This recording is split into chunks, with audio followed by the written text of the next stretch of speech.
Part 4. The Fair. Previously on Ghost Creek. Penny Thompson returned to her family farm after her father died suddenly. Penny is haunted by memories of her mother, who died of cancer when Penny was a teenager, and the tragic death of her brother Eric in a car accident. Penny was resigned to the plan of selling the farm to the town of Westfield, which made a deal with Penny's father to keep the land undeveloped in exchange for a monthly payment. The mayor, Chester Allman, told Penny the open space deal with the town set the sale price at $450,000. Before Penny could sign the deal and go back to the city, she and her old high school sweetheart, Chuck Foreman, now a sheriff's deputy, discovered a body buried in the embankment of the creek out by the cow pasture. As the police investigated the identity of the body, a real estate agent showed up and told Penny that her father made a deal to sell the farm to a group of developers he represented.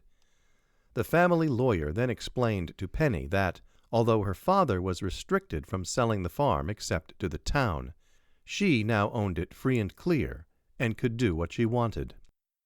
While Penny and Chuck got reacquainted, they worked together to get the old farm tractor working. When Chuck came to the farm expecting a romantic dinner, Penny wasn't ready to eat. She had found Eric's suicide note. She said she suspected the dead body might be a boy named Oliver, who came to visit the farm shortly before Eric killed himself. Part 4. The Fair. After Penny stopped crying, Chuck led her downstairs, her old yellow lab Duke padding along behind. Chuck threw together a dinner with the stray ingredients he found in the fridge.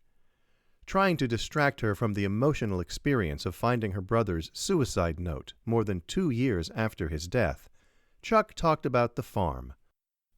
The extraordinarily hot summer continued unabated, except for brief interruptions of thunderstorms and torrential rain.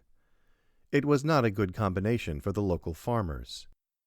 Penny was happy her family had not worried about the size of its crop for years because of the open space agreement with the town. Still, the diminutive corn stalks were a sad sight. Penny mentioned the mayor's comment about how she needed to keep something growing on the farm to fulfill the obligations of the open space deal. She lamented that the pumpkin crop had not yet been planted. "You could still plant," Chuck suggested hopefully. "I know, but what's the point?" "The kids will be bummed out if there are no pumpkins for Halloween. Even if you sell the farm, the next owner won't be able to plant in time to have a crop this year. I can help." "You've got a job, Chuck. You can't be out here working the farm. Besides, we still don't have the tractor fixed." "You have a working tractor out in the equipment shed." "I know, but I don't want that one." Penny crossed her arms defiantly. Chuck scooped up his last bite of food, then set down his fork with a clang, prompting Duke to raise his head off the gray pillow in the corner. The prospect of stray food always got his attention. "I can see that your dad let the place get a bit run down over the past few years, but I was thinking about that. Maybe you could get some of the local high school kids to help clean up the place. They could even help plant the pumpkin crop." "Why would they want to do that?" "Because they all grew up getting their jack-o'-lanterns from your dad's farm, and they're good kids. I work with some of them after school." "Doing what?" Penny sat forward, suddenly more interested in the subject. Doing community service." "You mean the delinquents? You do the detention duty now?" "They're not delinquents." Chuck was instantly protective. "They've had some problems and some scrapes with the law. Some of them smoked some weed and got caught and other stuff like that, and they all need remedial driver's safety training." "And stuff?" "Okay. A few of them stole a car, and one of them assaulted a teacher, but that's just a few. Most of them are good kids who need some guidance." "And you're guiding them?" Penny's lips curled, her recent tears forgotten. "You always were a softy for the younger kids." "I'm trying to help 'em. It's one of the best things about being a deputy. But like I said, I bet I could get some of 'em to come down and help out. What do you say?" Penny didn't agree, but she didn't say no either. Instead, they talked about pleasant memories involving the farm, the strawberry field berry fights, the haunted hay rides, chasing each other through the corn maze, and the lazy Sundays out in the pasture by the creek. When he had arrived for dinner, Chuck's plan had been to coax Penny out that evening to the county fair, hosted each year by Westfield. Penny had happy memories of her father judging the livestock competition, while she and Eric ran with friends, ate cotton candy and corn dogs, and rode the giant Ferris wheel in the traveling carnival that showed up each year for the festivities. Chuck had escorted Penny to the fair when they were a couple in high school. It was a connection to Westfield. Penny wasn't jazzed about the idea, but a persistent Chuck eventually broke her down and convinced her to come along for one night. Walking under the blazing bulbs, smelling out fair, Penny slid her left arm under Chuck's elbow and leaned into his shoulder. The scene was exactly the same as she remembered it from when she was 10 years old. The fairgrounds were unchanged. The pigs, cows, chickens, goats, and sheep were in the same enclosures as always. The big wheel glowed perhaps a bit brighter, but the corn dog and shaved ice vendors were the same as ever. The familiar odors of hay and frying grease brought back a flood of memories, mostly of fun and good friends. They strolled through the midway, past squealing children and amorous teen couples tossing rings or softballs, hoping for a coveted stuffed animal prize. Then Chuck stopped short. Penny looked ahead and saw the rotund form of Mayor Chester Almond coming toward them with a group of middle-aged companions, one of whom Penny recognized as his wife. "Hey, Mayor!" Chuck called out. "Chuck, what are you doing?" Penny dug her nails into his forearm. He turned to her and whispered, "Trust me, this is perfect." He raised a muscular arm and waved again, making eye contact with the mayor, who had little choice but to nod his acknowledgement. Chuck maneuvered through the crowd in the narrow space between midway games until they blocked the mayor's group. Chuck held out a hand and shook with Almond. "Sir, I'm glad we bumped into you.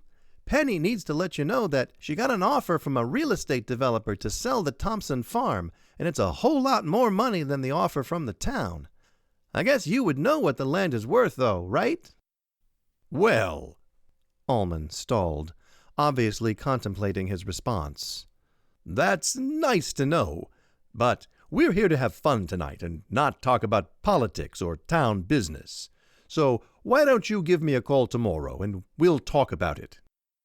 "That's fine," Chuck said, fully immersed in his role as Penny's spokesperson, while Penny clung to his arm and smiled weakly. "We also spoke to Stuart King, who's the family lawyer, and he confirmed that Penny has no restrictions on selling the farm because the agreement the town had with Gary Thompson expired when he died. You must have known that, right?" "Well, I can't say whether I really thought about it, Mr. Foreman. I'll have to consult with the town's lawyers to confirm that. Tomorrow. It would be a shame, though, if the farm got sold to developers and turned into a strip mall or a housing complex. We all love that old farm. We're looking forward to the pumpkins in the fall, like always. For now, it's been nice seeing you. And you too, Miss Thompson." He tipped an imaginary hat toward Penny as he dragged his wife away by the arm. The mayor's little entourage followed dutifully. Penny exhaled, not realizing she had been holding her breath. "Oh, he is such a snake." "Sure, but now he's on record with those witnesses. He can't claim that you are obliged to sell only to the town. Not unless he gets his lawyer to find something in the open space agreement that says otherwise. You'll be clear to sell for whatever price you can get, if you decide you want to sell." Penny squeezed Chuck's arm harder, but did not reply. They walked forward, lost in the lights, sounds, and smells. After inspecting the contestants in the competition for the best pie in several categories, Penny wanted something sweet. Chuck bought her an ice cream cone, and they sat on a wooden bench, trading licks. Chuck's fingers overlapped Penny's as they jointly held the delicate treat. They didn't talk, but stared into each other's open eyes, deep in their own thoughts. The moment was broken by a shrill voice directly in front of them. "Why, Chuck, honey, it's so nice to see you out tonight. And is that Penny Thompson?" Her voice raised an octave at the end of her question. Penny recognized Lisa Linderman's squeaky voice even before seeing her face. Lisa's long, thin legs were displayed below a skirt that barely covered her panties, ending in platform heels that were totally inappropriate for trudging around the dirt paths inside the fairgrounds. Lisa, however, was more concerned with style than comfort or practicality. A bright red halter top left her midriff exposed to the warm night air, along with an ample portion of her cleavage.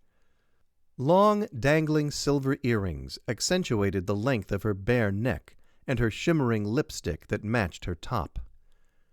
Penny had envied Lisa's style, maturity, and confidence when they were in high school. The intervening years had given Penny more of her own confidence and style. Now she thought Lisa looked like a tramp. "Hello, Lisa," Penny chirped, not removing her hand from the ice cream cone. "Nice to see you." Lisa, flanked by two other women Penny recognized as high school cohorts, blinked her eyes, showing off their enhanced lashes. Lisa's blue eyes had been able to capture whatever boy she wanted when they were all 17. "I heard you were back in town for a bit."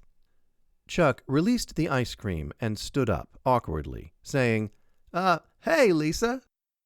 "Oh, you come here."